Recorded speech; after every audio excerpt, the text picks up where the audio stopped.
قوتابخانەی ئەربیل وولای سەرەتایی تێکەڵاو وەکو قوتابخانە ساڵی 1956 دروست کراوە. پێکاتەی ئەو قوتابخانە لە 12 ژووری خوێندنە لەگەڵ ژووری کارژێریەکان. ئەم قوتابخانە تا ساڵێکی زۆرێکەوە خەڵکی تێدا قوتابی تێدا دەرچووە، بەڵام وەکو نۆژەنکردنەوە هەتا ئێستا نۆژەن نەکرابوو، بەڵام دەستخۆشی لە حکوومەتی هەرێم و بەڕێوەبەری گشتی پەروەردەی هەولێر دەکەین کەوا توانیان لە مانجی هەفتەوە ساڵی 2023 هەستان بە نۆژەنکردنی ئەو قوتابخانە. نۆژەنکردنەکەش سبووخکردنی هەموو قوتابخانەکە بوو و هەروەها دروستکردنی توالێتەکان بوو و گۆڕینی هەموو دەرکە کۆنەکان بوو و هەروەها چاکردنەوەی سەرەوەی یان سەقفی بینایەکە بوو کەوە ئاو کاتی باران و جستان ئاوەکی زۆری لێداتە خوارێ. هەستان بە لباتکردنی بۆ ئەوی سوودێکی چاکی هەبێ. هەروەها توانیمان باخچەکە ئەوە کەشی چاکەینەوە و هەروە نۆژەنکردنەوەکەی سەقفی ژوورەکان بوو ئیکارژێڕیەکان کەوا کرا و هەروەها ڕۆناکردنەوەکەش بوو کەوا کارەبایات دەگرێ. هەل لە ساڵی کۆنەوە هەموو شتە کۆنەکانی لەسەر بوو، بەڵام نۆژەن کراوە، هەموو چاکراوە. دەستخۆشی لە حکوومەتی هەرێمی کوردستان دەکەین، هەروەها بەڕێوەبەری گشتی پەروەردەی دەکەین و ئەو کەسانەی کەوا بە هەموو شتێک بەشداریان کرد لە نۆژەنکردنی ئەو قوتابخانە، بەڵام ئێستاش پێداویستێکی کەم و کوڕێکی گچکەی هەیەکەوە بۆ پێداویستەکانی ناو ژوورەکان.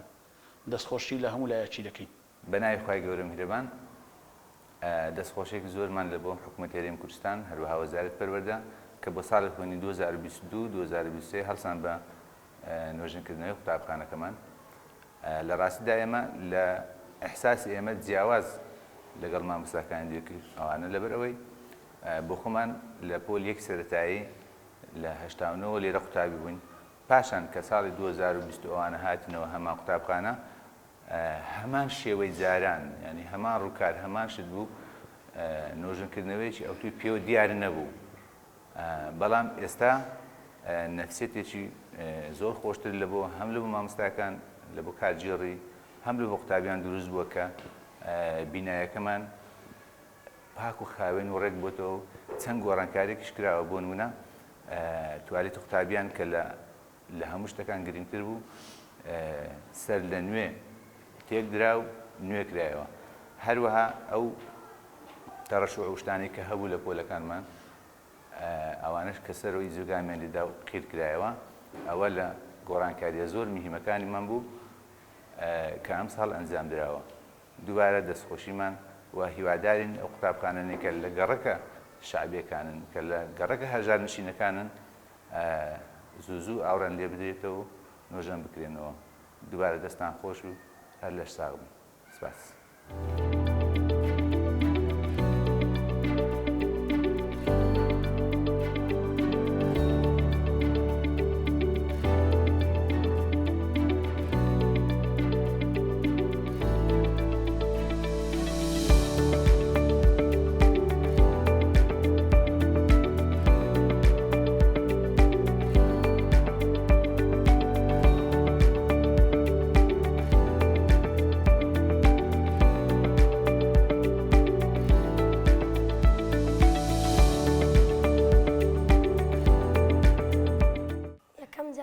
سوپاسی حکوومەتی دەکەین وەزارەتی پەروەردە کە هەستا بە نوێژەنکردنەوەی قوتابخانەکەمان.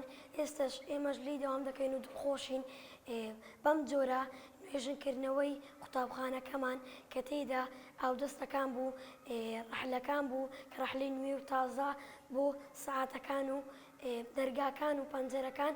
ئێمە سوپاسی حکوومەتی کوردستان دەکەین کە بە نوێژەکردنەوەی قوتابخانەکەمان و ئێمە سوپاسی دەکەین و بۆ ئێستش ئێمە لێ داوام دەکەین و سوپاس دەکەین بۆ حکوومەتی کوردستان. بەڕاستی سوپاسی حکوومەتی هەرێمی کوردستان دەکەین کە وەزارەتی پەروەردە کە هەستان بە نۆژانکردنەوەی ئەم قوتابخانەیە و هەروەها بەڕاستی زۆر خۆشن لە ناویە. وەکو دەرگا و پەنجەرە و ڕەحلەکان هەمویان تازە کراونەتەوە و مەکتەبەکە بە تەواوەتی نوێژەن کراوەتەوە. ئیتر زۆر سوپاسی حکوومەت هێرێمی کوردستان و وەزارەتی پەروەردەکە دەکەین.